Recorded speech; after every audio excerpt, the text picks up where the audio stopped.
दोस्तों आज का मैं वीडियो आपके लिए बहुत ही पावरफुल लेकर आया हूं, जिसमें कि आउटलाइन है और डिक्टेशन दोनों कंबाइंड है। दोनों कंबाइंडों का वीडियो मैं एक साथ आपके लिए लेकर आया हूं। यदि आप डिक्टेशन लिखना जानते हैं तो डायरेक्ट डिक्टेशन लिखें, और यदि आपको डिक्टेशन लिखने में परेशानी होती है तो मैं उस डिक्टेशन में दिए गए जितनी भी कठिन शब्द हैं उनको मैं इस बोर्ड पे बना दिया है। इसकी आउटलाइन अभी मैं आपको बना के बताऊंगा, उसके बाद में आप इनकी प्रैक्टिस करना। सबसे पहले आप जो आउटलाइन है उनको बनाएं, उसके बाद में आप डिक्टेशन लिखें, तो आपको डिक्टेशन लिखने में कहीं भी कोई परेशानी नहीं होगी। आसानी से आपकी डिक्टेशन लिख जाएगी, स्पीड भी बढ़ेगी और गलतियाँ भी आपकी कम आएंगी। तो आपको जो अच्छा लगे दोनों में से काम करना। चाहे तो आप डायरेक्ट डिक्टेशन लिख सकते हैं या आप पहले आउटलाइन बना के डिक्टेशन लिख सकते हैं। दोनों फैसिलिटी आपके पास में है। तो दोस्तों अब मैं शुरुआत करता हूँ शब्दों की, किस प्रकार से आपको बनाने हैं। बहुत ही अच्छे शब्द मैं आपके लिए लेकर आया हूँ। यह है देश की सबसे बड़ी अदालत। इस तरह से बनाएंगे, देश की सबसे बड़ी अदालत। ये हो गया देश की सबसे बड़ी अदालत। के बाद में है यह फैसला। ऐसे बनाएंगे इसको, यह फैसला, यह फैसला। आगे है पारदर्शी। इस तरह से बनाएंगे, पारदर्शी। ई की मात्रा को निकाल दिया बाहर, ये हो गया पारदर्शी। इसके बाद में है उच्चतम न्यायालय। इसको इस तरह से बनाएंगे, उच्चतम, और ये ना से काट देंगे, ये हो गया उच्चतम न्यायालय। इसके बाद में है सूचना अधिकार कानून। ऐसे बनाएंगे, सूचना अधिकार, और ये हल्का सा बड़ा कर दिया, ये हो गया कानून। सूचना अधिकार कानून। इसके बाद में है मुख्य न्यायाधीश। ऐसे बनाएंगे इसको, मुख्य न्यायाधीश। ये हो गया मुख्य न्यायाधीश। इसके बाद आएगा उच्च न्यायालय। उच्च के लिए उच्च, और ये ना से काट देंगे, ये हो गया उच्च न्यायालय। इसके बाद में है कार्यालय। कार्यालय, ये हो गया कार्यालय। के बाद में है संविधान पीठ। संविधान, और ये पीठ, ये हो गया संविधान पीठ। इसके बाद में है इस फैसले से। इस फैसले से, ये हो गया इस फैसले से। इसके बाद में है यह सही निर्णय दिया था। यह का सब चिन्ह, सही निर्णय दिया था। यह सही निर्णय दिया था। के बाद में है न्यायिक स्वतंत्रता।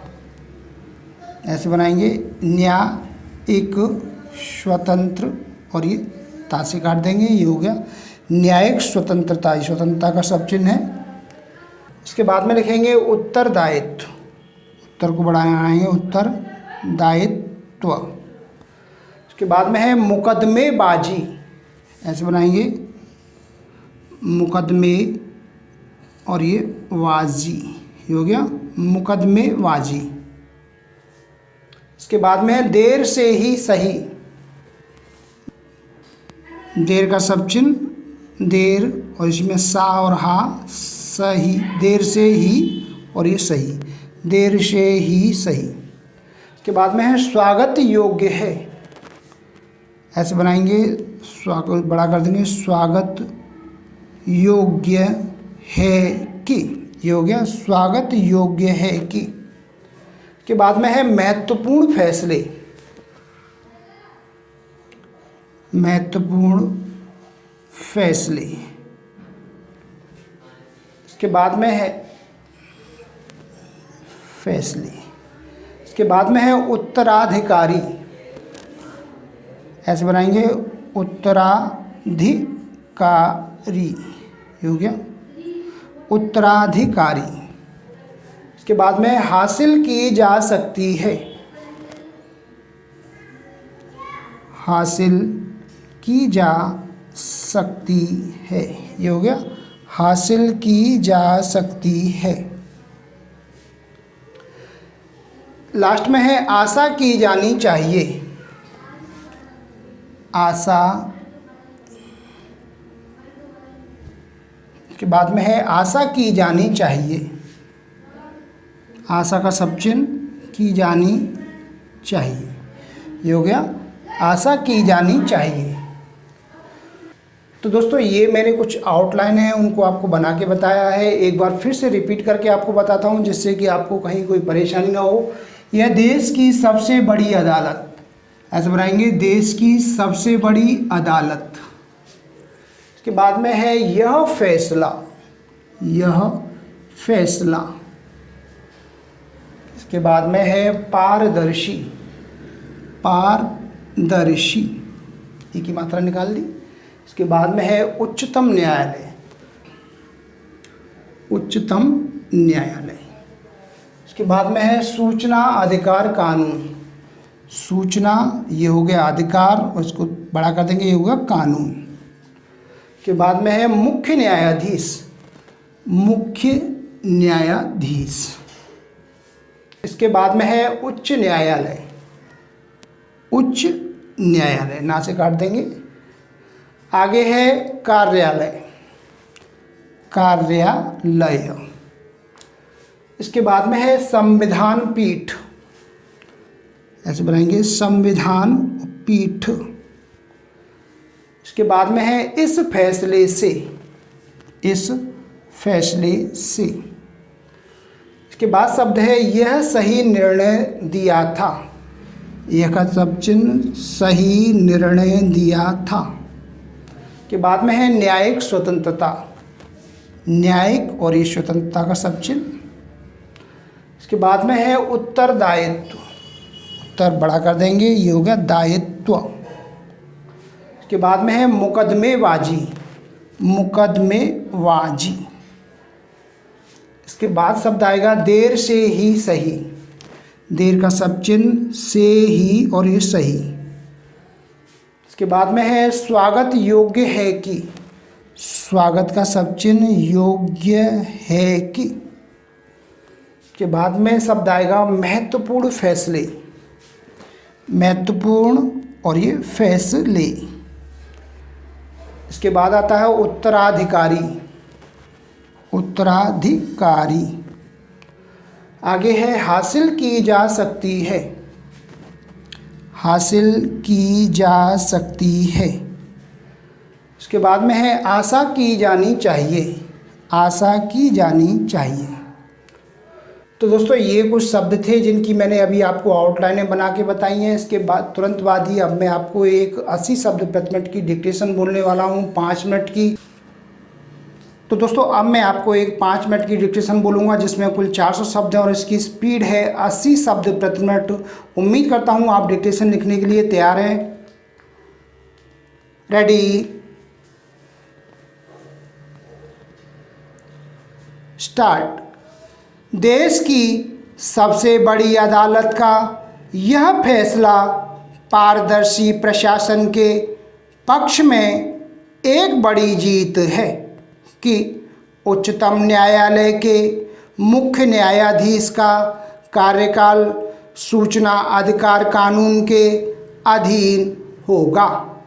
उच्चतम न्यायालय की संविधान पीठ के इस फैसले से स्पष्ट हो गया है कि 2010 में दिल्ली उच्च न्यायालय ने यह सही निर्णय दिया था कि शीर्ष अदालत के मुख्य न्यायाधीश के कार्यकाल को सूचना अधिकार कानून के तहत आना चाहिए।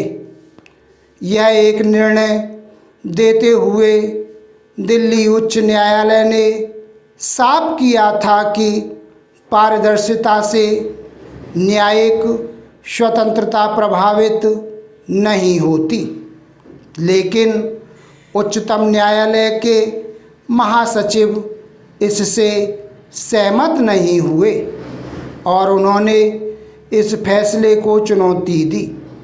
इसकी बड़ी वजह यही रही कि उच्चतम न्यायालय के तत्कालीन मुख्य न्यायाधीश उच्च न्यायालय के आदेश से असहमत थे।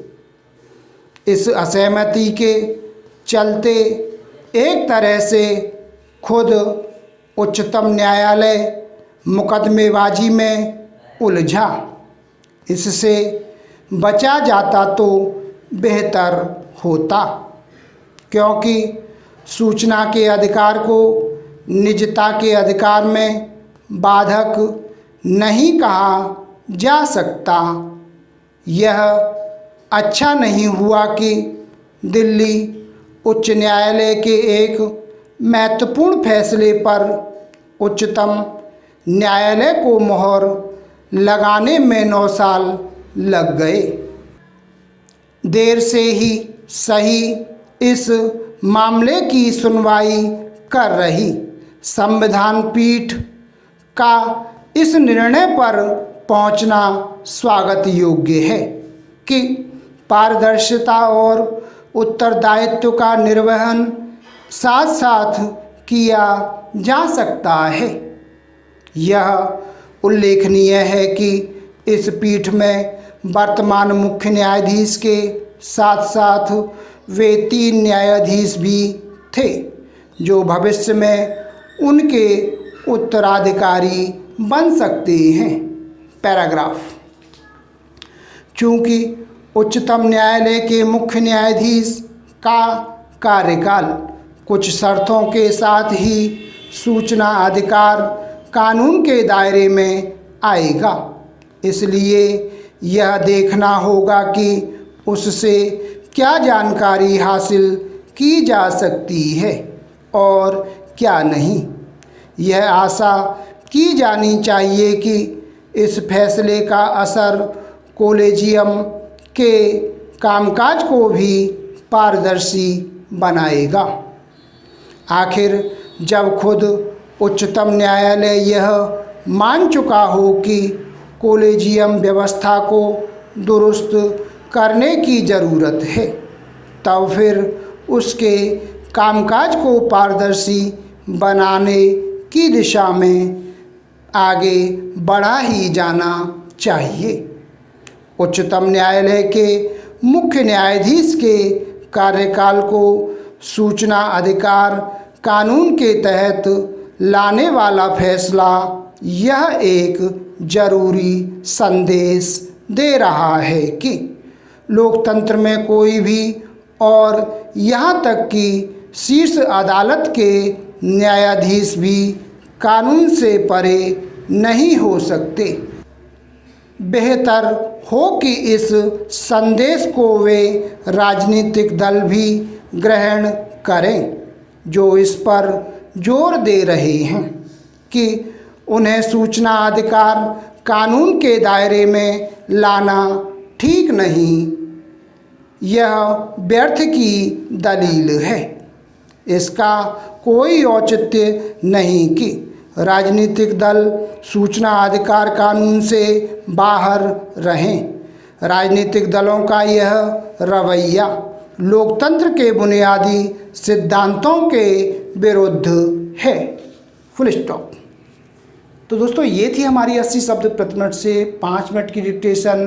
दोस्तों आपको कहीं भी शॉर्ट हैंड या टाइपिंग से संबंधित कोई परेशानी है तो आप मेरा व्हाट्सअप नंबर 9756825983 यही मेरा कॉन्टैक्ट नंबर है। कॉन्टैक्ट के माध्यम से या व्हाट्सअप के माध्यम से आप आउटलाइन बनवा सकते हैं। दोस्तों यदि आपको एक अच्छा स्टेनोग्राफर बनना है, अपनी स्पीड बढ़ानी है, तो सबसे पहले आपको अपनी जो आउटलाइन है उनको क्लियर करना है। आउटलाइनों पर ही, क्योंकि ये जो विषय है, यह जो भाषा है आउटलाइनों पर आधारित है, इसलिए आउटलाइनों का विशेष महत्व। आउटलाइनें न ज़्यादा आपकी बड़ी होनी चाहिए, न ज़्यादा छोटी होनी चाहिए। आउटलाइनें जितनी ज़्यादा आपकी क्लियर होंगी उतना ही आपको शॉर्ट हैंड लिखने में भी आसानी होगी और उसको ट्रांसलेट करने में भी आपको मदद मिलेगी। तो आउटलाइनों का विशेष महत्व है, इसलिए आउटलाइनों पर पकड़ शुरू से ही रखें। शुरू में जिनकी आउटलाइनें सही रहती है उनकी डिक्टेशन लिखी जाती है अच्छे से, और जिन लोगों की आउटलाइनें गड़बड़ हो जाती हैं उन्हें बाद में बहुत परेशानी होती है। इसलिए अपनी आउटलाइनों पर विशेष ध्यान दें। आउटलाइनें जितनी क्लियर होंगी उतनी ही आपको शॉर्ट हैंड लिखने में मदद होगी और उसको ट्रांसलेट करने में भी आपको कम वक्त लगेगा। तो उम्मीद करता हूँ आपको हमारा वीडियो पसंद आया होगा। इसी प्रकार से मैं आपके लिए और भी अच्छे अच्छे वीडियो लेकर आता रहूँगा। तब तक के लिए जय हिंद, जय भारत।